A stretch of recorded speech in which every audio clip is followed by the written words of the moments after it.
Hey everyone, I got a great interview for you today. I have an investor realtor agent with me today, Casey Dehle. How you doing this morning, Casey? I'm great. How are you doing? Oh, I'm doing very well. Good. So I spend a little bit of time on social media. I'm looking for people that are passionate about the business and are putting out great material. And I caught one of your interviews, and I reached out and I said, let's see if she'll take a invitation with someone she's never met. So I Of appreciate you saying course. yes. And now we get to talk about being investors and what you're doing. So what are you and your husband doing in the business? So my husband and I basically started in the business about, honestly, about 13 months ago. So Okay. we're fairly new into investing. Currently, we own a few different LLCs, and we've really done everything. I think we've done around 20 deals in our first year, and all of that ranges from wholesaling. We've done several flips, and we've also kind of listed distressed properties when it seemed appropriate. So kind of that beginner real estate stuff. Well, let's give yourself some credit. 20 transactions in 13 months is that's fast, right? I talk to people all the Yeah. time, and most of them are like the first 6 months they're happy to get one, right? So be proud of that fact. Well, thank you. I appreciate that. It's kind of crazy. Well, a lot of people also don't just dive in, right? They usually kind of have a side job or something like that. But it was last December. My husband and I actually were both in sales, actually like window, doors, and siding. So your Okay. typical in-home, one call close type of sale. And he got me into that when we got married. We've been married only about a little over 3 years and some change. And he had moved me over here to Dallas, and he's like, hey, I think you'd be really good at this. And I thought he was crazy. But anyway, he got me into the whole sales game. And let's be honest, as an investor, when you're marketing for your properties, what people don't realize is investing is sales. Oh, It's sales and it's marketing, yeah. unless you're buying from other people, right? Yeah, no, it's absolutely right. If you were to say, Michael, you get one skill, that would be the ability to talk to quote unquote sell to motivated sellers. I can I fix everything completely else. agree. Yeah. I Uh, completely agree, because I think that's the biggest part of fear for people. So it was funny because we were doing really well. I think him and I were top in our company, and he had this great idea to get his real estate license.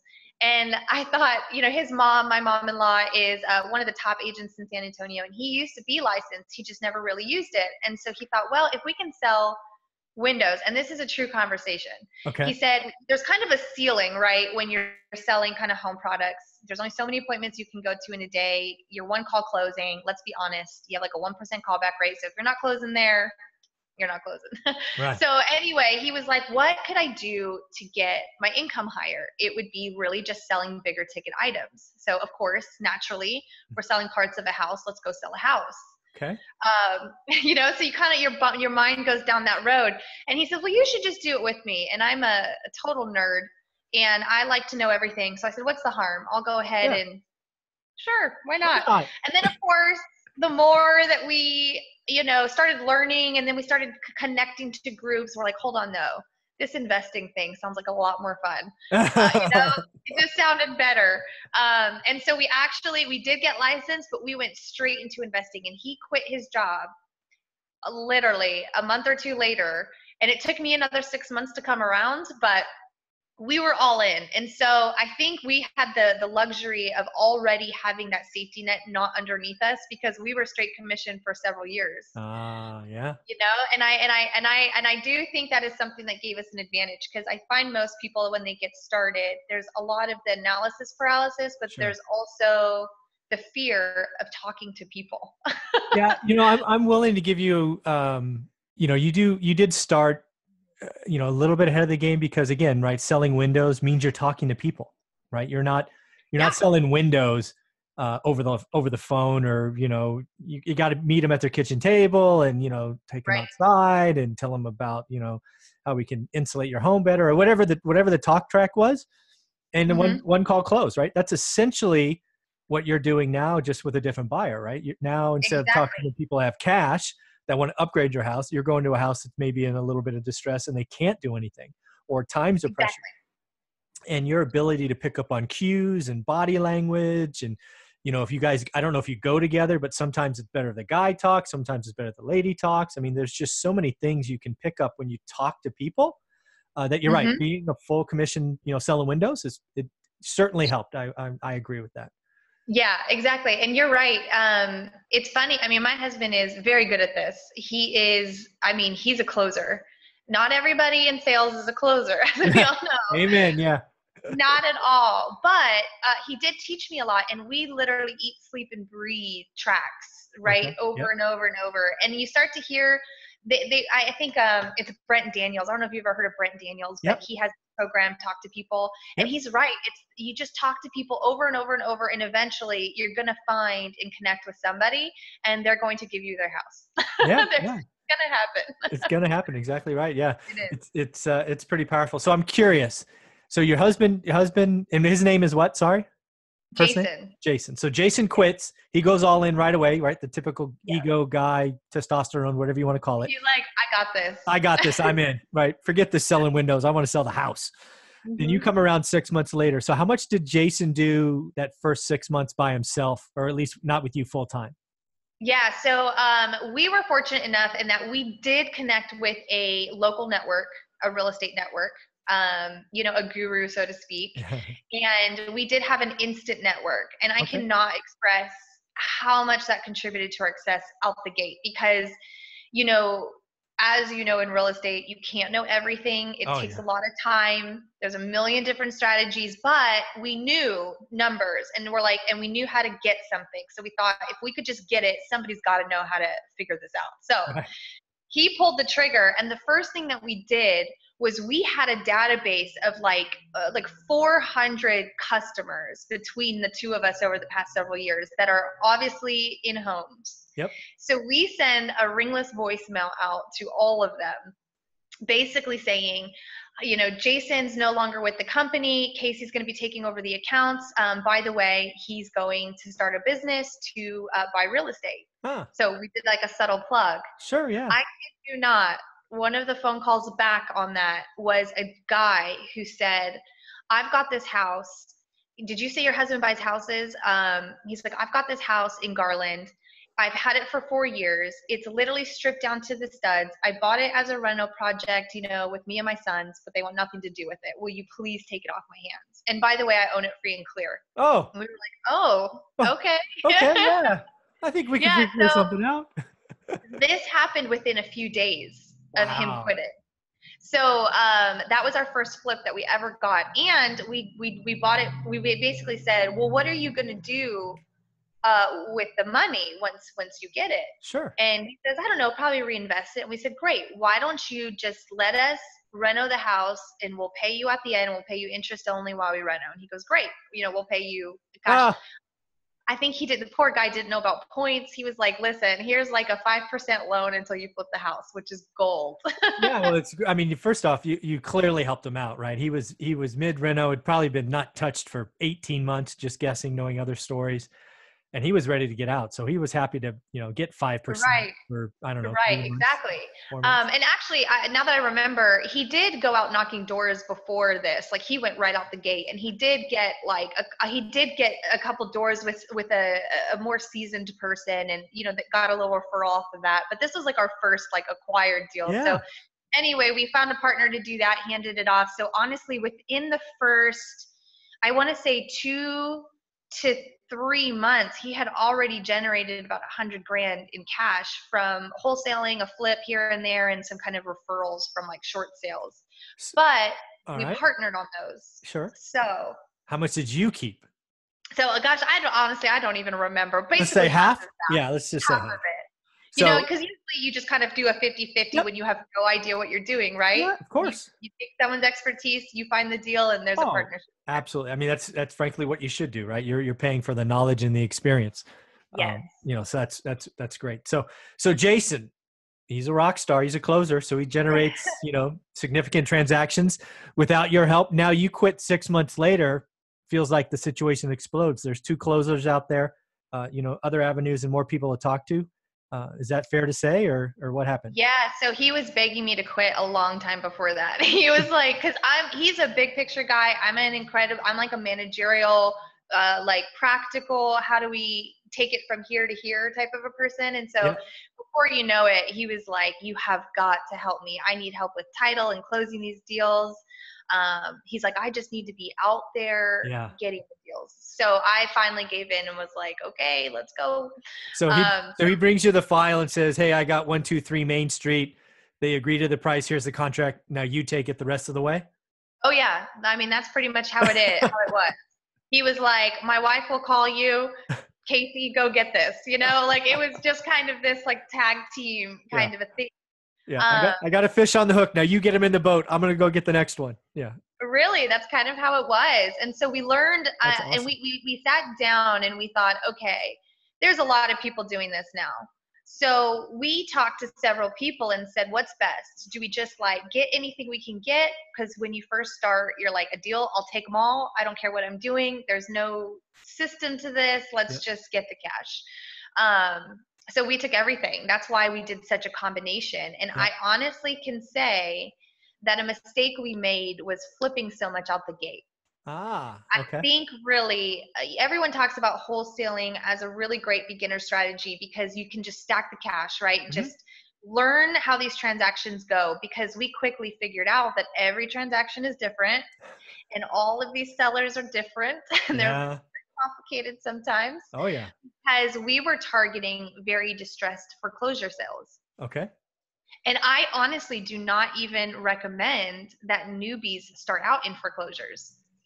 Yeah, I actually don't think they should. I think you're right. You know, you got to know where you are in the market, where it's easiest to get started, timing wise, dollar wise, and certainly for a lot of people, flipping it doesn't make sense because you know maybe they get a partner for the buy, but if they get a partner for the buy plus the reno plus play points plus play interest, there's no meat on the bone lots of times. Right, especially in this market, right? Yeah, it's so competitive. Yeah. Exactly. So our margins, I mean, it's great. A lot of people are like, I'm happy with 20 grand on a flip. A lot of other people are like, no way, that's not enough, you know, room there. I could tell you, having lived this world for 15 years, now 16 probably, it's no longer a seller's market. So, you know, being confident in making 20 grand, don't do that anymore, right? If you're out there watching this, you know, shoot for, my minimum's 30. Because you're one mistake away, you're 2 months, you know, holding cost away, you're one break in. I mean, they happen all the time, right? So exactly. And honestly, the market can shift very, very quickly. In fact, I interviewed Jason Bible yesterday on Propelio TV. I don't know if you've heard of him, but he's a pretty big investor out of Houston. And you know, he was talking about 90-day cycles, right? Yeah. Sometimes we look at the market as, you know, 3 to 5 years. But he's like, no, 90 days. I look at 90 days, and that's how quickly something can shift. Well, think about your flip. If something goes wrong or something major happens and you have to hold, I don't think, you know, as beginners, you really know to think about these things. You don't know what you don't know. Yeah. You know, so. Totally agree with him. I have not heard of him, but his advice is wise. The market could change. I saw people worth $10 million in 2008 be bankrupt 9 months later because they were holding the wrong inventory. They lasted longer. They didn't take the small pain. They're like, oh, the market will come back.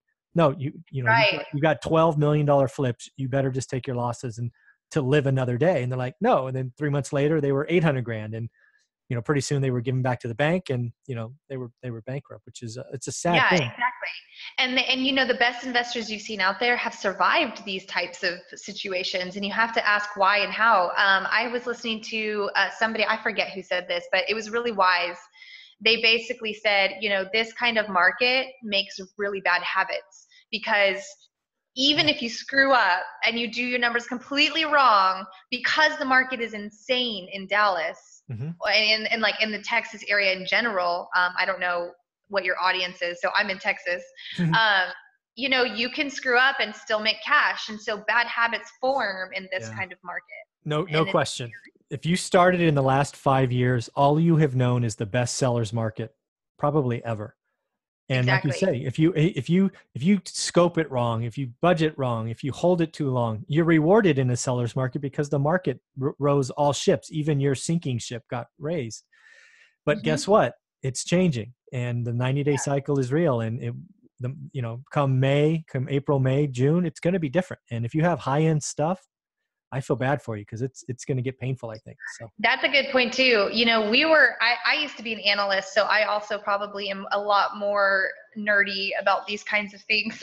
But we also have a lot of why I like to say we're standing on the shoulders of giants here, because in the last few years, you've been in it for a long time, it sounds like, but for us newbies, a lot of people who have been in it are looking at the market now and looking at all the resources and the availability of information in this market.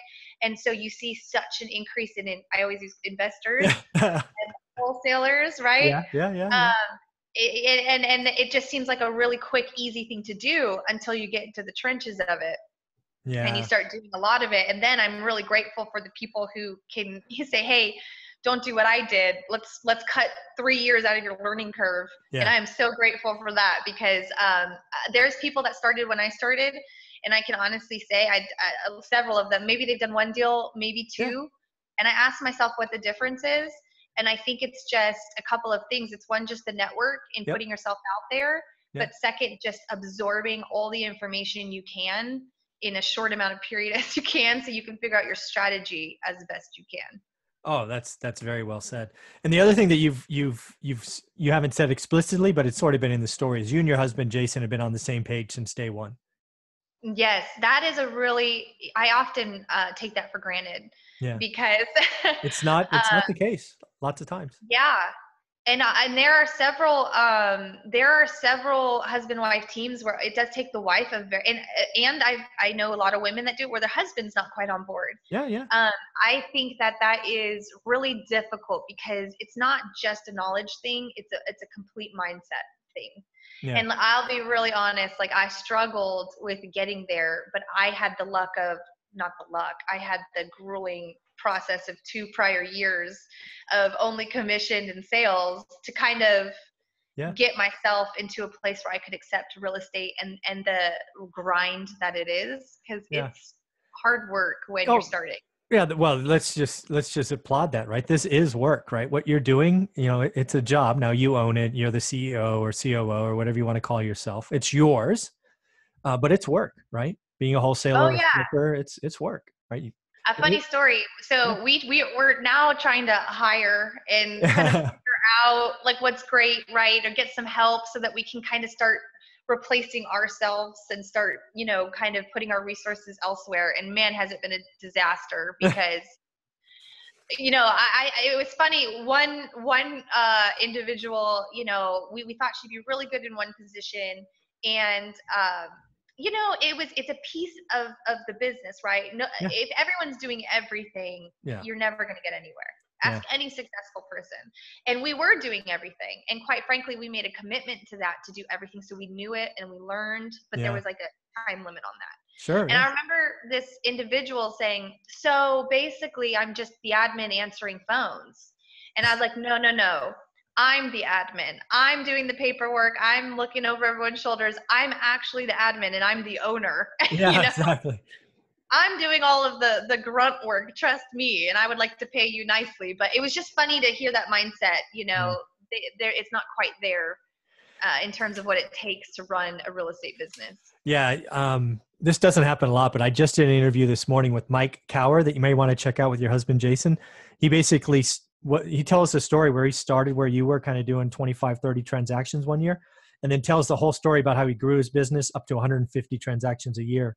And kind of what he did at different aspects. And as you just said, one of the first key steps was making key and critical hires, right? Whether that be, answering the phones from inbound marketing or disposition or whatever. So Right. We actually found that one of the best hires we could possibly do is actually a personal assistant above acquisitions or dispositions. Yeah. And we discovered that only because, and maybe it's a personality thing. Maybe you have to analyze your own personality and what you love and what you're good at. But for us, we had such a success at building our deeper network early and building that so well over the year. And then it was a matter of us trying to replace ourselves in what we're really good at, and that's the closing and the acquisitions. And you can't make somebody want what you want.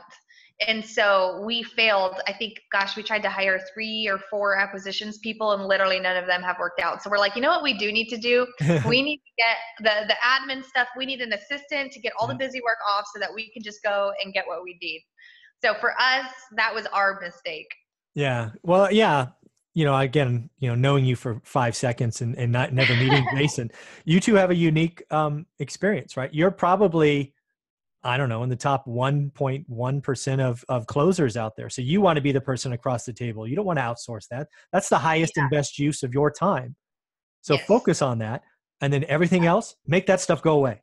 Make that somebody else's problem, right? So that's a hard thing to realize, because you want to save money when you're starting, and you're like, oh, I can do that. I can do that. I can do that. Trust me, you cannot. I can speak from, there are days when I'm just dead because I'm trying to, deal with title and make sure everything's in order and these sellers, and it can suck the energy out of your day. Yeah, in order for you to go from where you are now 30, which is wildly impressive, right? We've already acknowledged that. To take you from 30 to 60 or 90, that's without question the thing you've got to get rid of, right? And it's got to be a trusted resource. They're gonna make what they're gonna make. But your ability to be energized and ready to talk to that next person across the kitchen table or front yard or wherever you have those conversations, you're going to just be in a much better spot, right? I could not imagine doing 4 hours of title work and frustrations and paperwork and then trying to be happy and energized to go see a client at 12:15. I'm like, oh yeah, that's me. Yeah, and I'm not. Sometimes my husband's like, I'll take this one. I'm like, yeah, you go get that one. You're like frazzled. You're like hair sticking out to here. Yeah, I can only imagine. So, I'm curious. So he brought you into sales, right? Full commission sales, selling windows. I'm trying to figure out sort of the origin story for you two. You meet in college or something, or I mean, how? Oh no, we've actually really known each other for about as long as we've been married. So it's been like. Oh, and actually, this was another. We were interviewed by RJ Bates of Titanium Investments. He has like a podcast that he's on Propelio a lot, and he said, "I just have to know how you all do this, because I do not understand a husband and a wife being able to work the way you do." And a lot of people want to get into this business with even a son or a daughter, or a relative of some sort, or even a best friend. And I think the same thing applies. Like, you have got to know your strengths and weaknesses and your boundaries, and that took us a really long time to figure out, but we work together really, really well. We're complete opposites, and it works. We just fill each other's gaps. But you can find that interview on YouTube if you Google Titanium Investments, Casey and Jason, and we talk about that for like an hour. Kind of little things that we did, like, the way we plan our days. We get up at 5 a.m. Like, we kind of just committed to doing things that boosted each other. That's awesome. I will check that out. Not always easy. Not always easy. That's great. So, how did you, when did real estate pop up? Obviously you're selling windows and commission in the number one team. Did real estate just come up because you wanted a higher commission thing, or did someone in your I guess your mother-in-law is the top agent, so maybe that was kind of the sprinkle of knowledge, or how did it all start? Yeah, honestly, I don't really know. It was like one day, and this is how my life goes. This is how random it is. One day, he was sitting on the couch, and he was like, "We need bigger ticket items. What's the next thing? The whole house." That is literally how his brain works. And he's like, "It's not hard." Of course not. Not hard. He's like, "Sure. Well, I've done it before." And he has sold a house before. And we were sitting on the couch, and it had to have been, I want to say like October, maybe September, October of like 2017, I guess. Okay. Somewhere like in that ballpark. And sure enough, the next day he's like, "I ordered classes." I was like, "All right, well, I guess this is just what we're doing." I'm a total go with the flow type of person, usually, when it comes to like learning, or, and I'm like, at first I'm like, why are we doing this? I ask a lot of questions. I learned not to ask questions. You just go with it. Okay. All right. Very cool.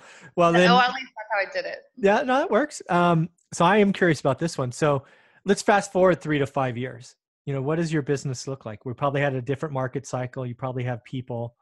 Are you still in one market? You're still in Dallas? What does it look like for That's you? a great question, because, after your first year, I think I mean, I think this is a good question because when we started, I don't think we had a plan. It was just, let's do it. Yeah, let's go. And so you start just taking any deal and then you start realizing what work goes into it and what do we need to do to not feel like we're spinning our wheels every day. And only in the last, I want to say 2 to 3 months have we stopped and asked that question. I wish we did it earlier, but it was a steep learning curve.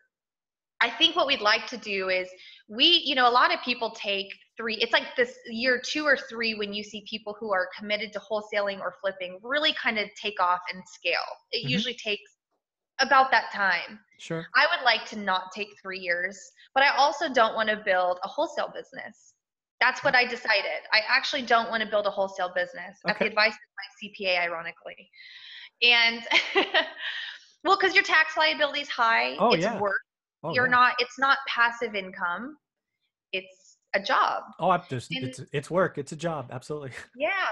And so we started talking, and in 3 to 5 years, we would actually are gearing up. Again, Jason Bible blew my mind the other day, and so this interview comes just in time. He had this meltdown one day where they were doing like 10 to 20 houses a month. On camera, he was being interviewed, and the guy asked him a really simple question. He said, if you had kept 25 of the 125 you did that year, what would be your net worth? Right? That's a question where you're like, oh, God. Yeah. And so he told me about this meltdown. This was just yesterday. And he said you could see it on camera. So they did the math, like real math. He said, well, let's see. They would cash flow in this area and average about $700 a house. He was like, that's like $90,000 a month cash flow. And he said, so what would your like net worth be? And he was like, does the math? He's like 12 million. That to me was like a brain explosion. I was like, oh no. Wow. When you think about it that way, you get so focused on trying to build your business a certain way that you don't really stop to think, okay, how can I make my money work for me? And so I stopped, and my husband's been like, we need to figure out how to get the cash in order to grow a portfolio. Yeah. So we were so focused on just getting the cash, quick cash in our bank account. Yep. So in 3 to 5 years, we honestly, I mean, it's hard to put a number on net worth because quite frankly, what I think is possible, it's probably well beyond that.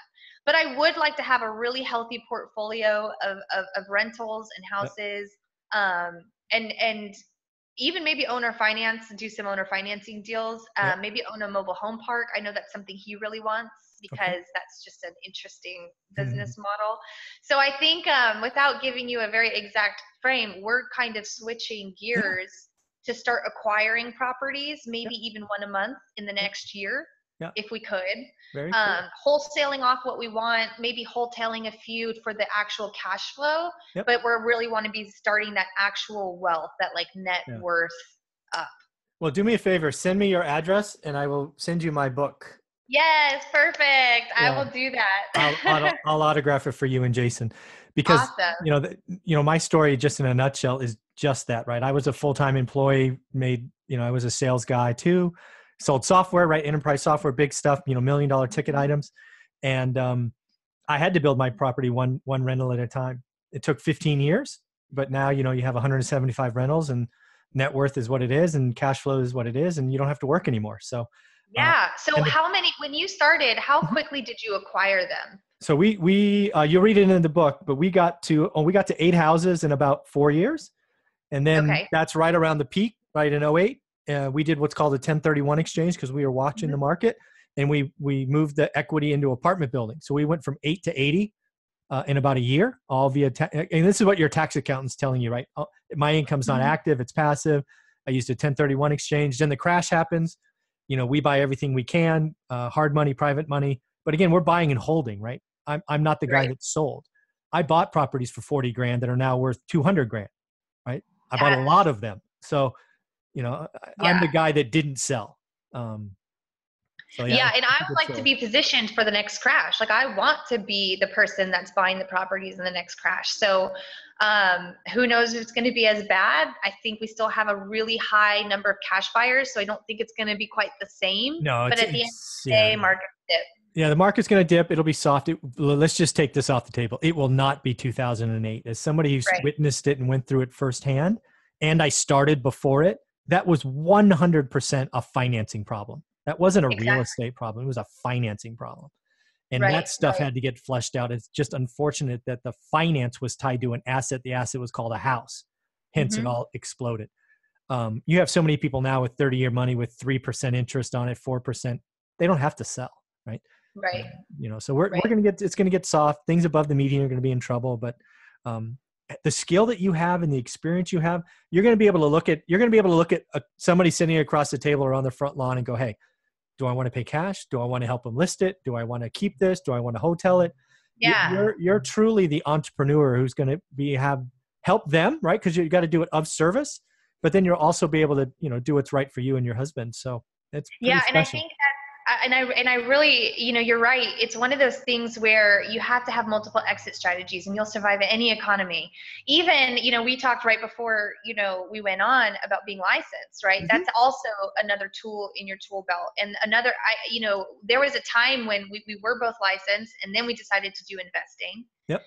And my husband considered dropping his license for a lot of reasons, because actually a lot of people were telling us it's the best thing to do. Well, we realized that wasn't great advice for us, because we list, with our marketing, we end up listing with distressed sellers, foreclosures. Mm-hmm. When you've got enough time and you price it right and you do it right, you can make more than a lot of people on a wholesale fee. Absolutely right. No, there's no question. That's just another tool. Yeah. I think that is genius. If you are running a business and real estate is your product, if you don't have the ability, it doesn't necessarily have to be you, but if you don't have somebody in your office that can take a motivated lead who trusts you and is working with you, and as you say, hey, you've got 90 days and the house is pretty clean, let's just list and sell, you're missing out. And you're right. The commission on some of these houses, depending on what their price, could be more than your traditional wholesale fee. So, don't be silly. Absolutely. And brokerages now are coming around to be more investor focused. Absolutely. And so people don't even know they exist. My husband and I are actually at two different brokerages for a very strategic reason. He's with Real Estate Reformation, which is a Texas-based 100% commission, pay a monthly fee, but that's it. But it's all investors. Mm-hmm. They let us do tons of stuff. I'm with Stepstone Realty, also in Texas, but they're in Houston, San Antonio, Austin, and Dallas. And they're completely different. They actually do teach wholesaling to normal realtors. They're like a really rare breed over here where, they still have a split like other brokerages, but there's no fees monthly at all. And we have loan servicing with our brokerage. If I want to do a wrap, I get to call my broker. Can you imagine? Do you know how many brokers are like, yes, Casey, you can go wrap that house? Nobody does that. That's awesome. It's really cool to have that kind of, support with an actual brokerage. And you end up knowing more than most realtors just because you've got the investor side of things. There's no question. I mean, the beauty of what you're doing here, right? You're an investor first, and that's what we started off with the introduction. But again, one of the tools in your bag, it's okay to be a realtor, right? After I stopped working, right, I went and got my license in California. I just use it for my stuff, right? I don't actively market. I'm never going to do an open house. But if I'm going to buy 30 properties this year, I might as well get the buy side. I mean, what the heck, right? Right. It's funny you say I never do an open house. When I did get first licensed, I did think, okay, let me try and do this realtor thing. It's so not my personality. I'll never forget the first open house I ever did for somebody else. The guy, because I had already been learning investing. Yeah. And I thought, well, why not? I'll just go hold an open house. I've never done it before. So I go to this open house, and I remember this guy walking in, and he says, it was a house over here in the Colony, which is a great investment area. And he was walking around. I said, oh, are you looking to buy a house? And he goes, oh, I'm looking for an investment property. And I was like, oh, this is not even a rental index. And I literally was like, oh my, that was like the moment I realized I was like, I'm not cut out for this. Yeah. I'm going to talk everybody out of a sale that walks in this door. But it's like, but by the way, if you need properties, call me. I can probably. Yeah, I got a couple. Yeah. That is awesome. So I learned that really quickly. I'm like, I'm probably more on the investor side. Yeah, I'll just cut my losses here. No, that's great. So again, you're transitioning, with coaching from your CPA. Absolutely right. There's just huge tax benefits. Asset. Yeah, no, exactly. Your accountant should be an asset. They shouldn't just be a bookkeeper. They should be helping you sort of, to pay the least amount of taxes possible. So well, he's the one that sat me down and said, what's your 3 to 5 year? And he knows my attorney. That's brilliant. Your CPA and your attorney should know each other. Amen to that. he asked me that, and I said, he said the same thing. He goes, listen, I deal with a lot of investors. You'd think someone who's been wholesaling for 3-4 years would have a high, amount of money in their account. He goes, no, they actually don't. So genuinely, what do you want to do here? Because I can make it happen. I was like, huh. I like you. I'm like, you're hired. Yeah, we're good. Yeah, that's good. Yeah, it's amazing how many wholesalers that you talk to, you see at events, and they're like, hey, we do 30 transactions. Even if you assume they're all 10K each, that's 300 grand, right? That's gross. And then you got to start taking stuff out, right? Then there's the marketing costs and the office costs. Yes. And it is not as lucrative as a lot of people think. And it's funny. I just went to the mailbox literally before this call started. And cause I own a fair amount of properties, I had a stack this big of postcards from 3 different people, right? Cause all of them decided to send me one postcard per property I own. I'm like, how stupid. Oh, how funny. Don't even clean your mailing list, right? I mean, come on. Yeah, that's bad. And I think people just kind of shoot out in the dark because there are a lot of people out there in groups that are giving that kind of advice. Oh, yeah. It's like, just write this, you're good. It's like, no, you have to have some sense of brain power in scrubbing it, seeing who's who, do some, like, I know one guy, he's a big wholesaler in San Antonio. He has a private investigator in-house. Legit. He's like, I'm going to track these people down. So you have to put some thought into what you're doing if you're going to be successful. You just have to. You have to think these things through. Yeah, there's no question. Wholesaling, because again, I've been doing this so long. Back in 2007 and 8, the flipping was the talk of every meeting or every event I went to. The sexiest thing to do. It was the sexiest thing. HGTV and you flip this and flip that and blah, blah, blah. Yeah. And so many people got burned because they followed the gurus around, right? One of my red flags is when gurus come out of the network or out and start going around, that's when that topic is done. And unfortunately, wholesaling has gotten there, right? I can't tell you. I mean, I'm actually not opposed. This has been a big debate in a lot of circles. I'm sure you've seen it kind of online and other places. Is I would not be opposed with wholesale, like having to have a license to wholesale. Yeah. I wouldn't be opposed to it. I think it would weed out a lot of people who aren't serious about it, because my biggest beef with it is these sellers that you deal with. Like I said, I don't think you should go after foreclosures when you first start. You have got to know how to handle these things in a short amount of time, how to open title. I see these crazy things where they're like, I have a contract and I have a buyer. What do I do? And I'm like, you haven't even opened title. Do you know what the payoff is? Are you authorized to get the payoff? Like, how can you have a buyer if you don't know if there's been a loan mod and there's 25,000 on the back end that you don't know about? Yeah. It blows my mind. And so those types of things, I'm like, and then we say, well, what do you do if you can't sell it? Yeah. And they're like, well, I'll just walk away. And we're like, that is someone's life that, they're trusting you to take care of their problem, and you're treating it like, well, I have an easy out and I can have a long option period and I'm out. And so I think there's a gap there of integrity. And that cavalier attitude is huge turnoff for me, right?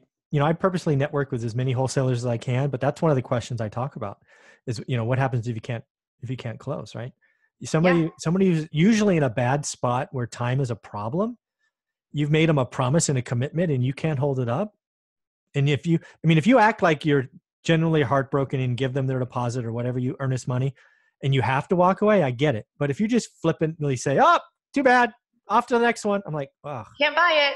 Yeah. And if you don't have the network, like, listen, there's times where, like, if I'll never take a deal if I can't, like, there's so many resources out there. I either know someone that can take it off my hands, or I can get some hard money to close it and deal with it. Because at the end of the day, if I'm not going to buy it, I'm not going to try and sell it to somebody else. Amen. It might not fit my portfolio, but I do have higher buyers. I've got a range of buyers. And so that's a huge piece that I think beginners miss, is that, like, the deep, deep network of being able to do what you need to do if it comes to that and your first strategy doesn't work.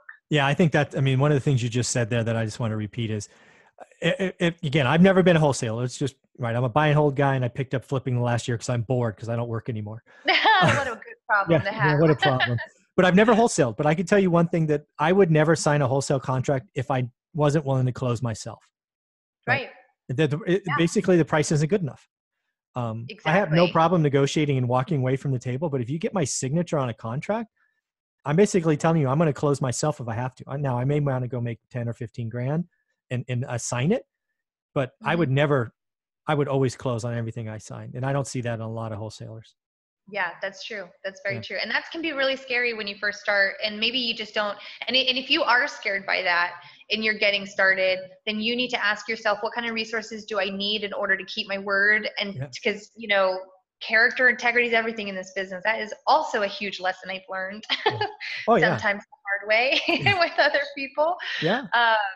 But yeah, I agree with you wholeheartedly. And so, you know, wholesaling is a wonderful way. It got us started. It's, gosh, we've taken times, in fact, these last 12 weeks, we said, let's just wholesale everything. Let's just stack some cash while we systematize and figure out what we're doing. And then after doing it for 12 weeks, I'm like, oh gosh, get me out. Yeah, let's start holding some stuff. I would like to pivot. Yeah, very, very cool. Well, Casey, this has been a lot of fun. I always turn over the show to the guests to share whatever they like, how to get a hold of you, if you're looking for private money, whatever you'd like, go ahead. Yes, awesome. So my husband and I are very good at closing, like we said. We kind of specialize in foreclosures and really distressed situations. They call me, I call myself the title queen because I'm so particular. Where I like a title to be clear and ready to go if we need to close the deal in 12 hours. So my point being is if you're new at this, and if you're in Texas, obviously the Dallas, you know, I have contacts in San Antonio and Houston as well. But if you are in this area and you need help closing those kinds of leads, you can absolutely reach out to my husband and I, and we can help you and all that good stuff. If you need help dispositioning a deal because you just don't have a good buyer, we've got a lot of those, and we can partner, kind of co-wholesale those types of things. But of course, my husband and I are always looking for private money. My favorite thing is they say, every investor in the room, you know, raise your hand if you have money to lend. You raise your hand. Raise your hand if you need money. Raise your hand. You know, like there's never enough money. So yeah, we're always looking for people. You know, we've got some experience and we've got a portfolio. It's small compared to people like you, but we are always looking for money partners and doing stuff that way. And if you just have deals, and we might buy them. So we're mainly focused in Dallas, Fort Worth area, like outskirts as well. Like we're not opposed to buying outside of the Metroplex, but we hope to maybe expand to other markets, but we're staying what we know for now. That's very cool. And now, how would somebody get a hold of you? Yes, great question. So you can email me. That's a really great way. It's Casey, CASEY, at Round Grove Properties. That's ROUNDGROVE properties.com. Or Facebook. Facebook is a really awesome way to get a hold of me. My last name is Dehle, Dehle. There's not a lot of us on there. I'm pretty easy to find. Shoot me a message first, because the friend request, I'm just not going to see it. But shoot me a message, introduce yourself, and we can talk real estate. It's my favorite thing to do. Yeah. And if you're in the Texas or Dallas area, I'd highly recommend reaching out. The power of the network, as she has shared many times, you know, got them started. And she's clearly giving back by accepting this interview and the one that I saw previously and everything else she does. So do yourself a favor and reach out to Casey and Jason and have some fun. And real estate can be a fun business. It can be. There's nothing like the thrill of a good deal. Amen. Amen. Well, thank you very much, and you have a great day. Thank you so much. You too. Bye. Bye.